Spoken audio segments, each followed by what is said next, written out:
నమస్కారం, welcome to Amaravati news. ముఖ్యమంత్రి Chandrababu, deputy CM Pawan Kalyan, మంత్రి నారా లోకేష్ ఆర్టీసీ బస్సుల్లో ప్రయాణించారు. కాసేపట్లో శ్రీశక్తి పథకంలో భాగంగా మహిళలకు ఉచిత బస్ ప్రయాణ సౌకర్యాన్ని ప్రారంభించనున్నారు. ఈ సందర్భంగా ఉండవల్లి గుహల వద్ద నుంచి తాడేపల్లి కనకదుర్గ వారధి మీదుగా విజయవాడ సిటీ టెర్మినల్ వరకు చంద్రబాబు, పవన్ కళ్యాణ్, లోకేష్, బీజేపీ రాష్ట్ర అధ్యక్షులు మాధవ్ తదితరులు ఆర్టీసీ బస్సులో వెళ్లారు. సీఎంకు కృతజ్ఞతలు తెలిపేందుకు మహిళలు భారీగా తరలివచ్చారు. అడుగడుగున మంగళహారతితో మహిళలు ఘన స్వాగతం పలికారు. బస్సు వెళ్లే మార్గంలో తెదేపా, బీజేపీ, జనసేన పార్టీ నేతలు బాణాసంచా కాల్చారు. డీజే తీన్మార్ డాన్స్లతో సందడి చేశారు. ప్రతి సెంటర్లలో థ్యాంక్యూ సీఎం సార్ అంటూ మహిళలు నినాదాలు చేశారు. సూపర్ 6 హామీల్లో భాగంగా ఏపీలో కూటమి ప్రభుత్వం మరొక కీలక హామీని నెరవేర్చింది. విజయవాడలోని పండిట్ నెహ్రూ బస్టాండ్ వద్ద ఏర్పాటు చేసిన కార్యక్రమంలో శ్రీశక్తి పథకాన్ని సీఎం చంద్రబాబు ప్రారంభించారు. ఈ సందర్భంగా సీఎం మాట్లాడుతూ, ఈ రోజు గర్వంగా చెప్తున్నాను, సూపర్ 6 సూపర్ హిట్ అయిందని, రాష్ట్ర పునర్నిర్మాణ దిశగా వేగంగా అడుగులు వేస్తున్నాం.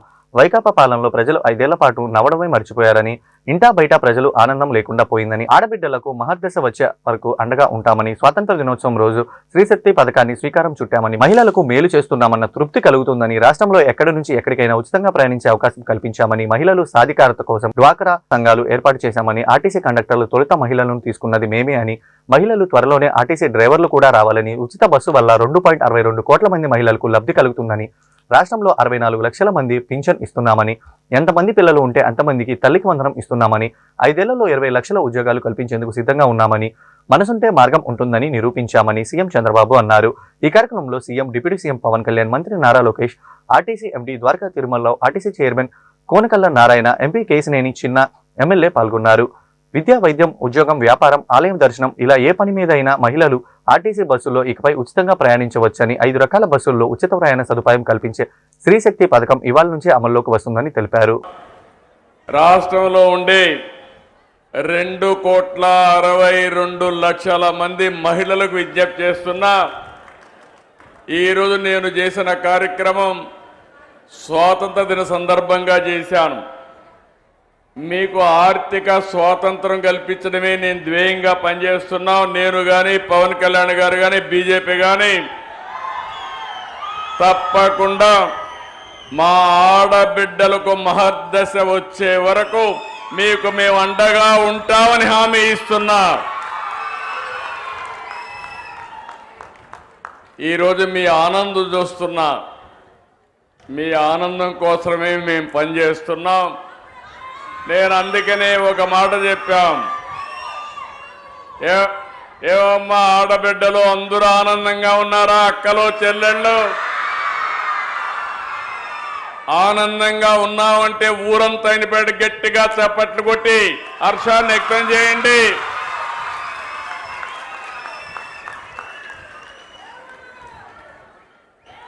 అందుకని ప్రధానమంత్రి గారు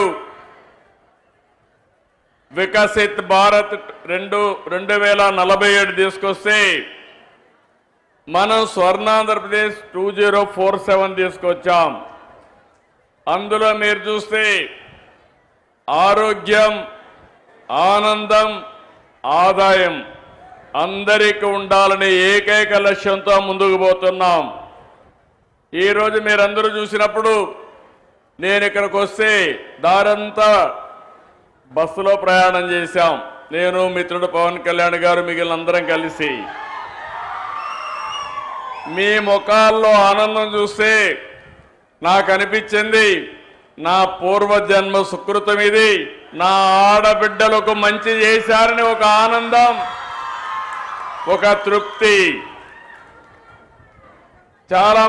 చాలా రోజులు అనుకున్నాం, కానీ శ్రీశక్తి ఎప్పుడు ప్రారంభించాలి అంటే ఆగస్టు 15 ప్రారంభించాలని నిర్ణయం చేశామంటే దీని వెనకాల ఒక చరిత్ర ఉంది.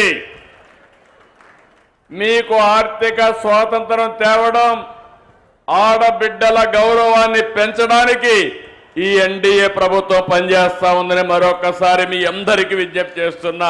ఆవకాయ పట్టాలన్నా, అంతరిక్షంలోకి వెళ్లాలన్నా ముందుండేది మహిళలే అని మంత్రి నారా లోకేష్ అన్నారు. మహిళలకు ఉచిత బస్ ప్రయాణ పథకాన్ని శ్రీకారం చుట్టిన సందర్భంగా ఏర్పాటు చేసిన కార్యక్రమంలో లోకేష్ మాట్లాడుతూ, మహిళలకు ప్రత్యేక యూనివర్సిటీ ఏర్పాటు చేసిన ఘనత ఎన్టీఆర్దని, ఎన్టీఆర్ మహిళా సాధికారత కల్పించిన ఘనత చంద్రబాబుదని, సీఎం చంద్రబాబు అన్ని రంగాల్లో మహిళలను ప్రోత్సహించారని తెలియజేశారు. అనేక ప్రభుత్వ పథకాలను స్త్రీ పేరుతో అమలు చేస్తున్నామని, కొందరు మహిళల్ని కించపరిచే విధంగా మాట్లాడుతున్నారని, అలాంటి వ్యాఖ్యలు చేసే వారికి తోలు తీస్తామని చెప్పండి. సినిమాలు, వెబ్ సిరీస్ లో మహిళల్ని కించపరిచే విధంగా ఉన్న డైలాగులు తొలగించేందుకు చట్టం తీసుకురావాలని సీఎం, డిప్యూటీ సీఎంలు కోరుతున్నానని, మహిళలను గౌరవించే సంప్రదాయం మన ఇంటి నుంచే ప్రారంభం కావాలని లోకేష్ అన్నారు. ఏ రంగం తీసుకున్నా కూడా మహిళలు నంబర్ 1. ఆవకాయ పట్టాలన్నా మీరే, అంతరిక్షానికి వెళ్లాలన్నా కూడా మీరే. తెలుగుదేశం పార్టీ ఆవిర్భావం నుంచి మహిళలకు అనేక రంగాల్లో ప్రాధాన్యత ఇస్తూ వచ్చాం. విశ్వవిఖ్యాత నట సార్వభౌమ స్వర్గశ్రీ నందమూరి తారక రామారావు గారు మహిళలకి ఆస్తుల్లో సమాన హక్కు కల్పించారు.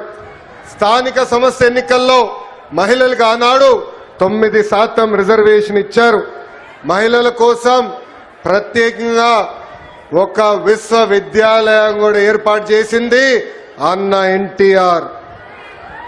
మహిళల్ని అన్ని రంగాల్లో ప్రోత్సహించింది మన నాయకుడు చంద్రబాబు నాయుడు గారు. డ్వాక్రా గ్రూపులు ఏర్పాటు చేసిన దగ్గర నుంచి మహిళలకు ఆర్థిక స్వాతంత్రం ఇచ్చారు. విద్య, ఉద్యోగాలు, రాజకీయాల్లో మహిళలకి 33% రిజర్వేషన్ ఇచ్చారు. ఏకంగా మహిళల పేరుతోనే ఇళ్ల పట్టాలు కూడా అందించారు. అంతేకాదు ఏకంగా ప్రతిభా భారతి గారిని అసెంబ్లీకి తొలి స్పీకర్, మహిళా స్పీకర్ కూడా చేసింది చంద్రబాబు నాయుడు గారు. మనం తిరుగుతున్న ఆర్టీసీ బస్సుల్లో కూడా మహిళల్ని కండక్టర్గా నియమించింది కూడా చంద్రబాబు నాయుడు గారే. స్త్రీ శక్తికి ఎదురులేడు. నేను విద్యాశాఖ మంత్రి అయిన తర్వాత షైనింగ్ స్టార్స్ అనే కార్యక్రమం పెట్టా. ఆ కార్యక్రమంలో 10th క్లాస్, 11th క్లాస్లో, 12th క్లాస్లో బాగా చదువుకున్న పిల్లల్ని తీసుకొచ్చి సన్మానం చేస్తా. ఆ కార్యక్రమంలో నేను చూసా, ఎక్కడి మహిళలే వచ్చారు, ఆడపిల్లలే వచ్చారు. 85% మంది ఆడపిల్లలే. అసలు అక్కడ మగవాళ్ళు ఎక్కడున్నారా అని ఎతుక్కునే పరిస్థితి.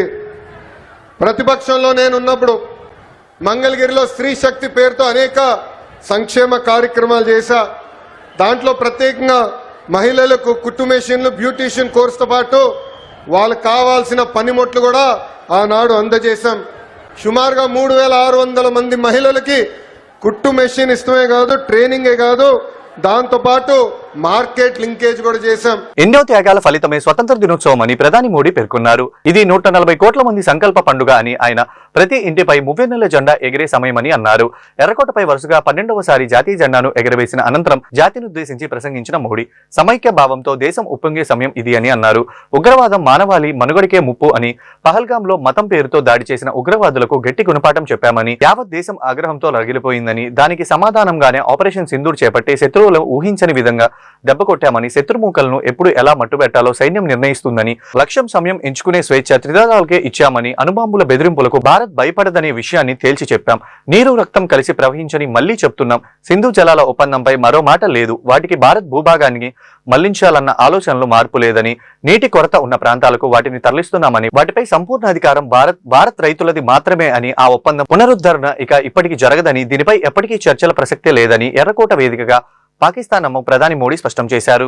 इस अपील को पहलगाम में सीमा पार से आतंकियों ने आकर के जिस प्रकार का कत्ले आम किया, धर्म पूछ करके लोगों को मारा गया, पति के सामने पति को गोलियां दी, बच्चों के सामने अपने पिता को मौत के घाट उतार दिया गया, पूरा हिंदुस्तान आक्रोश से भरा हुआ था। ऑपरेशन सिंदूर उसी आक्रोश की अभिव्यक्ति है। 22 तारीख के बाद हमने हमारे सेना को खुली छूट दे दी। हमारी सेना ने वो करके दिखाया जो कई दशकों तक कभी हुआ नहीं था। सैकड़ों किलोमीटर दुश्मन की धरती पर घुस करके आतंकी हेडक्वार्टर्स को मिट्टी में मिला दिया। पाकिस्तान की नींद अभी भी उड़ी हुई है। पाकिस्तान में हुई तबाही इतनी बड़ी है कि रोज नए नए खुलासे हो रहे हैं, नई नई जानकारियां आ रही। आतंक को और आतंकी को पालने पोसने वालों को, आतंकियों को ताकत देने वालों को अब हम अलग अलग नहीं मानेंगे। वो मानवता के समान दुश्मन है, उनके बीच कोई फर्क नहीं। अब भारत ने तय कर लिया है कि न्यूक्लियर की धमकियों को अब हम सहने वाले नहीं। अब देशवासियों को भली भांति पता चला है कि सिंधु का समझौता कितना अन्यायपूर्ण है, कितना एक तरफा है। भारत से निकलती नदियों का पानी दुश्मनों के खेत को सींच रहा है और मेरे देश के किसान, मेरे देश की धरती पानी के बिना प्यासी है। ये ऐसा समझौता था जिसने पिछले 7 दशक से मेरे देश के किसानों का अकल्पनीय नुकसान किया है।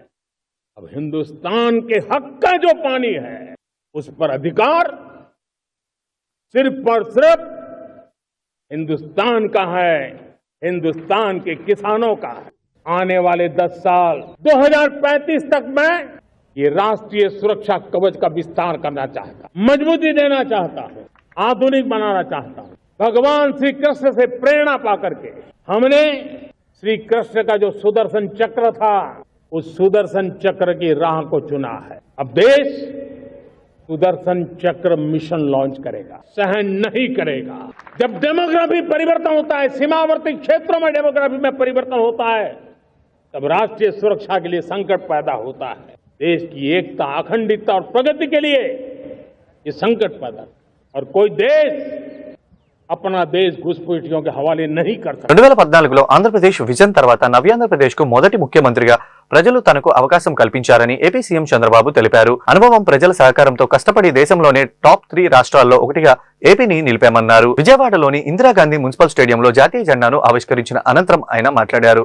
2019లో వచ్చిన ప్రభుత్వం 5 సంవత్సరాల పాటు రాష్ట్రాన్ని ధ్వంసం చేసిందని, ఏపీ బ్రాండ్ను నాశనం చేసిందని, వ్యవస్థ నిర్వీర్యం చేసిందని, దీంతో రాష్ట్రం 30 ఏళ్లు వెనక్కిపోయిందని, 10 లక్షల కోట్ల అప్పులు, బకాయిలతో ఆర్థిక విధ్వంసం చేశారని, ఆ 5 ఏళ్లు ఎక్కడ అభివృద్ధి జరగలేదని, కనీసం రోడ్లపై గుంతలు కూడా పూడ్చలేదని, తవ్వే కొద్దీ గత ప్రభుత్వం చేసిన అప్పులు, తప్పులు, అక్రమాలు, అవకతవకలు వెలుగు చూస్తున్నాయని అన్నారు. పోలవరం నిలిచిపోయిందని, అమరావతి ఆగిపోయిందని, పెట్టుబడులు తరలిపోయాయని, 2024 ఎన్నికల్లో ప్రజలు గెలవాలి, రాష్ట్రం నిలవాలి అనే ఎన్డీఏ నినాదాన్ని ప్రజలు నమ్మి చారిత్రక తీర్పునిచ్చారని, నిశ్శబ్ద విప్లవాన్ని సృష్టించారని, 94% స్ట్రైక్ రేట్తో రాష్ట్రాన్ని పునర్నిర్మించాలనే ఏకైక లక్ష్యంతో పాలన ప్రారంభించామని, మేము అధికారాన్ని చేపట్టిన ఏడాదిలో ప్రజల నమ్మకాన్ని నిలబెట్టేలా, భవిష్యత్తుకు బాటలు వేసేలా పనిచేశామని, తొలి సంతకం నుంచి సుపరిపాలన వైపు అడుగు వేశామని, సంక్షేమం, అభివృద్ధి, సుపరిపాలనతో సాగిన ఏడాది పాలనలో ఎంతో సంతృప్తినిచ్చిందని, ప్రజలు మద్దతు మా సంకల్పమని, దేవుడి దయతో విధ్వంసం నుంచి వికాసం వైపు ప్రయాణం చేస్తున్నామని, నేను ఈ రోజు సగౌరవంగా చెప్తున్న కూటమి ప్రభుత్వంలో సంక్షేమానికి సాటి లేదు, అభివృద్ధికి అడ్డు లేదు, సుపరిపాలనకు పోటీ లేదు. ఇది రికార్డు, ఇదే ఆల్ టైమ్ రికార్డు అని మరోసారి చెప్తున్నానని, కూటమి ప్రభుత్వం పేదల ప్రభుత్వం అని, బడుగు బలహీన వర్గాల సంక్షేమానికి వేల కోట్లు ఖర్చు చేస్తున్నామని తెలియజేశారు. దేశంలోని తెలుగువారంతా ఒకే రాష్ట్రంగా కలిసి ఉండాలని నాడు కలలుగన్నాం. స్వాతంత్రానికి ముందే విశాలాంధ్ర కోసం పోరాడాం. అమరజీవి పొట్టి శ్రీరాములు ప్రాణత్యాగంతో కర్నూలు రాజధానిగా 1953 అక్టోబర్ 1వ తేదీన ఆంధ్ర రాష్ట్రం ఏర్పడింది. ఆ తర్వాత 1956 నవంబర్ 1వ తేదీన హైదరాబాద్ రాజధానిగా మొదటి భాషా ప్రయుక్త రాష్ట్రంగా ఆంధ్రప్రదేశ్ అవతరించింది. మళ్ళీ తిరిగి 2014లో రాష్ట్ర విభజనతో 2 తెలుగు రాష్ట్రాలు ఏర్పడ్డాయి. ఇలా ప్రతిసారి కొత్త సవాళ్లతో రాష్ట్రం ప్రయాణం సాగింది. 2014లో ఆంధ్రప్రదేశ్ విభజన తర్వాత జరిగిన పరిణామాలను ఒకసారి గుర్తు తీసుకోవాల్సిన అవసరం ఉంది. నవ్యాంధ్రప్రదేశ్కి మొదటి ముఖ్యమంత్రిగా ప్రజలు నాకు నాడు అవకాశం ఇచ్చారు. అనుభవం, ప్రజల సహకారంతో కష్టపడి దేశంలో టాప్ 3 రాష్ట్రాల్లో ఒకటిగా ఏపీని నిలిపాం. 2019లో వచ్చిన ప్రభుత్వం 5 సంవత్సరాల పాటు రాష్ట్రాన్ని విధ్వంసం చేసింది. ఏపీ బ్రాండ్ నాశనం చేసింది. వ్యవస్థలను నిర్వీర్యం చేసింది. రాష్ట్రం 30 ఏళ్లు వెనక్కిపోయింది. 10 లక్షల కోట్ల రూపాయల అప్పులు, బకాయిలతో ఆర్థిక విధ్వంసం చేశారు. ఆ 5 ఏళ్లు ఎక్కడా అభివృద్ధి జరగలేదు. కనీసం రోడ్లపైన గుంతలు పూడ్చలేదు. తవ్విన కొద్దీ గత ప్రభుత్వం చేసిన అప్పులు, తప్పులు, ఆక్రమాలు, అవకతవకలు వెలుగు చూస్తున్నాయి. పోలవరం నిలిచిపోయింది, అమరావతి ఆగిపోయింది, పెట్టుబడులు తరలిపోయాయి. 2024 ఎన్నికల్లో ప్రజలు గెలవాలి, రాష్ట్రం నిలవాలి అనే ఎన్డీఏ నినాదాన్ని ప్రజలు నమ్మి చారిత్రాత్మకమైన తీర్పునిచ్చారు. నిశ్శబ్ద విప్లవాన్ని సృష్టించారు. 94% స్ట్రైక్ రేటుతో 57% ఓట్ షేర్తో కూటమిని దీవించారు. రాష్ట్రాన్ని నిర్మించాలనే ఏకైక లక్ష్యంతో పాలన ప్రారంభించాం. మేము అధికారం చేపట్టిన ఈ ఏడాది కాలంలో ప్రజల నమ్మకాన్ని నిలబెట్టేలా, భవిష్యత్తుకు బాటలు వేసేలా తొలి రోజు నుంచి పనిచేస్తున్నాం. ఎంతో మంది మహానుభావుల త్యాగ ఫలమే స్వాతంత్రం అని AP deputy CM Pawan Kalyan అన్నారు. కాకినాడలో నిర్వహించిన స్వతంత్ర దినోత్సవంలో ఆయన పాల్గొని జాతీయ జెండాను ఆవిష్కరించారు. ఈ సందర్భంగా ఆయన మాట్లాడుతూ సూపా అమలు చేసిన మహిళలకు ప్రత్యేక ప్రాధాన్యత ఇస్తున్నామని, స్త్రీశక్తి ద్వారా మహిళలకు ఈ బస్సు ప్రయాణ పథకం ప్రారంభిస్తున్నట్లు తెలిపారు. గత పాలకుల సమయాన్ని డార్క్ సమయంగా చెప్పవచ్చని, 2019 నుంచి 24 వరకు బ్రిటిష్ పాలన మాదిరిగా మారిందని, స్వాతంత్ర సమర యోధుల స్ఫూర్తితో మేం పాలన కొనసాగిస్తున్నామని, రాష్ట్ర అభివృద్ధి చెందాలన్నా, పెట్టుబడులు రావాలన్నా శాంతి భద్రతలు బలంగా ఉండాలని, ప్రతిపక్ష నాయకులు ఓడితే ఓటు చోరీ అంటున్నారని, గెలిచినప్పుడు ఒక న్యాయం, ఓడినప్పుడు మరొక న్యాయమా అని, వైకాపా పాలనలో ఎవరైనా గొంతెత్తితే దాడులు జరిగేవని, అవినీతికి అలవాటు పడిన వాళ్ళు ఏమైనా చేస్తారని, కూటమి ప్రభుత్వం వచ్చాక ప్రజలు స్వేచ్ఛగా ఉన్నారని పవన్ కళ్యాణ్ తెలిపారు. రాష్ట్రంలో 2019 నుంచి 2024 వరకు ఒక డార్క్ డేస్, బ్రిటిష్ వాళ్ళు ఎలా పరిపాలించారో, బ్రిటిష్ వాళ్ళు దేశాన్ని ఎలా కబంధ హస్తాల్లో పెట్టుకున్నారో, మన రాష్ట్రం కూడా అలాంటి కబంధ హస్తాల్లో పెట్టుకున్నప్పుడు స్వాతంత్ర సమరయోధుల స్ఫూర్తితోటి ఒకటే ఎదుర్కొన్నాం. బ్రిటిష్ వాళ్ళు నేర్పించి వెళ్ళిపోయింది మనకి డివైడ్ అండ్ రూల్, మనల్ని విభజించండి, పాలించండి అని. కానీ ఎలా మన కూటమి ప్రభుత్వం మన స్వాతంత్ర సమరయోధుల స్ఫూర్తితోటి యునైటెడ్ అండ్ రూల్, కలిసి ఉందాం, కలిసి పాలన చేద్దాం. దేనికంటే ఇది ప్రజాస్వామ్యం, దీన్ని గౌరవించడానికి ప్రతి ఒక్కరికి మాట చెప్పేది. మీరు ఒక బాధ్యతగా మాట్లాడాలి, సద్విమర్శను సంపూర్ణంగా స్వీకరించే పరిస్థితులు ఉన్నాయి. కానీ గత ప్రభుత్వంలో చూస్తే విమర్శ చేయడానికి భయపడేవాళ్ళు, పోలీస్ అధికారులు డ్యూటీ చేయడానికి భయపడేవాళ్ళు, అధికారులు సివిల్ డిపార్ట్మెంట్స్ ప్రతి ఒక్కరు కూడా భయపడేవాళ్ళు, అడ్డగోలుగా దోచేసుకున్నారు. ఇవన్నీ కూడా విదేశీ శక్తులకి ఇది ఆలవాలం అయిపోద్ది, వారికి కనుసైగలు వీళ్ళందరూ మెలుగుతున్నారు. వీళ్ళందరూ అలా చూడాలి దీన్ని. మీరు అంతర్గత శత్రువుల్ని ఒక కంట ఇప్పుడు మీరు కనిపెట్టున్నారు. నేను కాకినాడ పోర్టు విషయంలో కూడా నేను అంత గొంతెత్తడానికి కారణం, చాలా ఎందుకులే మనం వదిలేస్తా ఉన్నాం. ఇక్కడ విపరీతంగా డీజిల్ అక్రమ రవాణాలు జరుగుతూ ఉంటాయి. దీన్ని చాలా బలంగా ఎదుర్కోవాల్సిన అవసరం ఉంది. ఓన్లీ బియ్యమే కదా, డీజిలే కదా అని మనం వదిలేస్తే ఒకసారి దోపిడీ, ఒకసారి స్మగ్లింగ్ అలవాటైన వాళ్ళకి బయట నుంచి వెపన్స్ వచ్చే అవకాశాలు ఉంటాయి, బాంబులు తీసుకొచ్చే అవకాశాలు ఉంటాయి. వీటన్నిటినీ కూడా ఒక చాలా ఏమరపాటుగా ప్రతి ఒక్కళ్ళు ఉండాలి. మన దేశ పవర్ఫుల్ మిసైల్ ప్రధాని నరేంద్ర మోడీ అని మంత్రి నారా లోకేష్ తెలిపారు. వైసీపీ 5 ఏళ్లు చీకటి పాలనలో రాష్ట్రం 30 ఏళ్లు వెనక్కి వెళ్లిందని అన్నారు. డబుల్ ఇంజిన్ సర్కార్తో విజయవంతంగా ముందుకెళ్తున్నామని తెలిపారు. ఎన్నికల హామీలను చిత్తశుద్ధితో అమలు చేస్తున్నామని, రాజధాని నిర్మాణం శరవేగంగా కొనసాగుతుందని గుర్తు చేశారు. గుంటూరు పోలీస్ పరేడ్ గ్రౌండ్ లో నిర్వహించిన స్వతంత్ర దినోత్సవ వేడుకల్లో మంత్రి నారా లోకేష్ పాల్గొన్నారు. ఈ సందర్భంగా ఆయన జాతీయ పతాకాన్ని ఆవిష్కరించారు. ఈ మేరకు నారా లోకేష్ మాట్లాడుతూ కూటమి పాలనలో ప్రజలందరూ సంతోషంగా ఉన్నారని వివరించారు. ప్రజా సంక్షేమం, రాష్ట్రాభివృద్ధి బ్రహ్మాండంగా కొనసాగుతుందని వెల్లడించారు. గుంటూరు జిల్లాలో జరుగుతున్న ఈ వేదికలో పాల్గొనడం ప్రజలు నాకిచ్చిన వరం. మన జిల్లాలో ఉన్న పెదనందిపాటులో సహాయ నిరాకరణ ఉద్యమం జరిగింది. సైమన్ కమిషన్ కు వ్యతిరేకంగా గుంటూరు తెనాలిలో పోరాటాలు జరిగినాయి. క్విట్ ఇండియా మూవ్మెంట్ లో పాల్గొన్న తెనాలికి చెందిన 7 ప్రాణ త్యాగాలు కూడా చేశారు. మన జిల్లాకు చెందిన దుగ్గిరాల గోపాలకృష్ణ గారు, కనగంటి హనుమంత్ గారు, పర్వతనేని వీరే చౌదరి గారు, తమణంపల్లి అమృతరావు గారు లాంటి ఎంతో మంది దేశభక్తులు స్వాతంత్రం ఉద్యమంలో పాల్గొన్నారు. కులం, మతం, ప్రాంతం కంటే దేశం గొప్పది. కులం, మతం, ప్రాంతాల అతీతంగా దేశం కోసం మనందరం ఒకటవ్వాలి. అందరిలో దేశభక్తి ఉండాలి. గత ప్రభుత్వ హయాంలో అభివృద్ధికి అడ్రస్ లేకుండా పోయింది. డబుల్ ఇంజన్ సర్కార్తో రాష్ట్రం చీకటి నుంచి వెలుగు వైపు తొలి అడుగు వేసింది. గౌరవ ప్రధానమంత్రి నరేంద్ర మోడీ గారు, గౌరవ ముఖ్యమంత్రి చంద్రబాబు నాయుడు గారు, ఉప ముఖ్యమంత్రి పవన్ అన్న గారు కలిసి ఈ రోజు ఆంధ్ర రాష్ట్రంలో సుపరిపాలన అందిస్తున్నారు. ఎన్నో ఏళ్లుగా ఉన్న సమస్యలు మేము ఈరోజు పరిష్కరించాం. విశాఖ ఉక్కుని కాపాడాం. ఏకంగా విశాఖ రైల్వే జోన్ ఏర్పాటు చేశాం. పోలవరం నిర్మాణం కోసం కేంద్రం సహకారం అందిస్తుంది. అమరావతి నిర్మాణం కోసం కేంద్రం నుంచి రావాల్సిన నిధులు కూడా ఈ రోజు వస్తున్నాయి. ఏకంగా రాయలసీమ కూడా ఇండస్ట్రియల్ కారిడార్ ఏర్పాటుకు కేంద్ర ప్రభుత్వం నిధులు కేటాయిస్తాం జరిగింది. మన ప్రభుత్వం నినాదం ఒకటే, ఒకే రాష్ట్రం ఒకే రాజధాని, కానీ అభివృద్ధి వికేంద్రీకరణ. అందుకే అనంతపూర్ ని ఆటోమోటివ్ హబ్ గా తీర్చిదిద్దుతున్నాం. నార్త్ అనంతపూర్ కర్నూల్ని రెన్యూబుల్ ఎనర్జీ హబ్ గా మన ప్రభుత్వం ఆర్నిసలు కష్టపడుతుంది. ఇంకా నెల్లూరు జిల్లాకి డైవర్స్ మ్యానుఫ్యాక్చరింగ్, అదేవిధంగా ఒక రిఫైనరీ కూడా తీసుకొస్తున్నాం. ఇంకా గుంటూరు కృష్ణా జిల్లాకు వచ్చి కేవలం రాజధాని కాకుండా భారతదేశానికి ఒక క్వాంటమ్ వ్యాలీ హబ్ గా మేము తయారు చేయబోతున్నాం. ఇంకా ఉభయ గోదావరి జిల్లాలో ఆక్వాని, డిఫెన్స్ పరిశ్రమల్ని పెద్ద ఎత్తున మేము ప్రోత్సహిస్తున్నాం. గుంటూరు తూర్పు నియోజకవర్గం పరిధిలో జరిగిన 79వ స్వాతంత్ర దినోత్సవ వేడుకల్లో ఎమ్మెల్యే మొహమ్మద్ నజీర్ పాల్గొన్నారు.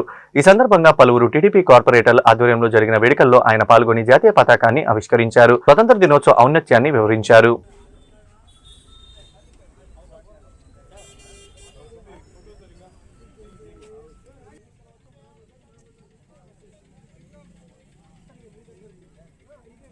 గుంటూరు ఎన్టీఆర్ ఆర్టీసీ బస్టాండ్లో శుక్రవారం మహిళలకు ఉచిత బస్ ప్రయాణ సౌకర్యం శ్రీశక్తి పథకాన్ని గుంటూరు తూర్పు పశ్చిమ ఎమ్మెల్యేలు మొహమ్మద్ నజీర్, గల్లా మాధవీలు లాంఛనంగా ప్రారంభించారు. మహిళలకు జీరో ఫేర్ టికెట్ ఇచ్చి వారితో ముచ్చటించారు. ఈ సందర్భంగా వారు మీడియాతో మాట్లాడుతూ కూటమి ప్రభుత్వం మహిళల సంక్షేమానికి కట్టుబడి ఉందన్నారు. సూపర్ 6 హామీల్లో భాగంగా మహిళలకు ఉచిత బస్ ప్రయాణ సౌకర్యం కల్పించడం జరిగిందన్నారు. దీంతో మహిళలు సంతోషం వ్యక్తం చేశారు. రాష్ట్ర ముఖ్యమంత్రి చంద్రబాబు నాయుడు, ఉప ముఖ్యమంత్రి పవన్ కళ్యాణ్ ప్రజా సంక్షేమ, రాష్ట్ర అభివృద్ధికి కట్టుబడి ఉన్నారని వివరించారు. 9వ స్వాతంత్ర దినోత్సవ శుభాకాంక్షలు ప్రతి ఒక్కరికి కూడా. ఈ స్వాతంత్ర దినోత్సవ శుభ సందర్భాన శ్రీ శక్తి రూపంతో ప్రతి మహిళకి ఉచితంగా బస్సులో ప్రయాణించే ఒక సౌలభ్యాన్ని చంద్రబాబు నాయుడు గారు ప్రసాదించడం అనేది ఒక గొప్ప వరంగా మనం భావించాలి. సూపర్ 6లో భాగమైన ఫ్రీ ఉచిత బస్సు మహిళలకి అందిస్తున్నామని సూపర్ 6 పథక హామీని అయితే ఇవ్వడం జరిగిందో అది ఈ రోజున ఆగస్టు 15న లాంచ్ చేసుకోవడం చాలా శుభ సంకల్పంగా భావిస్తూ ఉన్నాము. అయితే ఇది గుంటూరు పల్నాడు డిపో 2లో నుంచి ప్రారంభించుకుంటున్నాము. ఇప్పటికే 98 బస్సులతో ఈ యొక్క డిపో మనకి ఉచిత పథకాన్ని అవలంబిస్తూ ఉంది. అనేక మంది ఈ యొక్క సౌకర్యాన్ని వినియోగించుకోవాలి. ఒక నెలలో 10,000 రూపాయలు వారికి జీతంగా వస్తున్నప్పుడు 3,000 రూపాయలు అందులో ట్రాన్స్పోర్టేషన్ పోతున్న పరిస్థితులు మనం చూస్తూ ఉన్నాము. అలాంటి భారాన్ని తగ్గించే ప్రయత్నం ఈరోజు చంద్రబాబు నాయుడు గారు చేశారు అంటే ఇది నిజంగా ఒక విజనరీ లీడర్, ఒక దార్శనికమైన లీడర్కి మాత్రమే సాధ్యము అని చెప్పి మనం చెప్పుకోవచ్చు. మహిళలందరూ కూడా పెద్ద ఎత్తున స్వాగతిస్తూ ఉన్నారు. మహిళా మనులందరి తరఫున, యావత్ రాష్ట్ర మహిళల తరఫున, అదేవిధంగా పశ్చిమ తూర్పు నియోజకవర్గ మహిళల తరఫున ప్రత్యేకమైన కృతజ్ఞతలు చంద్రబాబు నాయుడు గారికి చెప్పుకుంటూ థ్యాంక్ యూ సీఎం సార్ అని అందరం కూడా నినదిస్తున్నందుకు చాలా సంతోషంగా ఉంది. ఈ వార్తలు ఇంతటితో సమాప్తం. తిరిగి మరో బులెటిన్లో మళ్ళీ కలుద్దాం. నమస్కారం.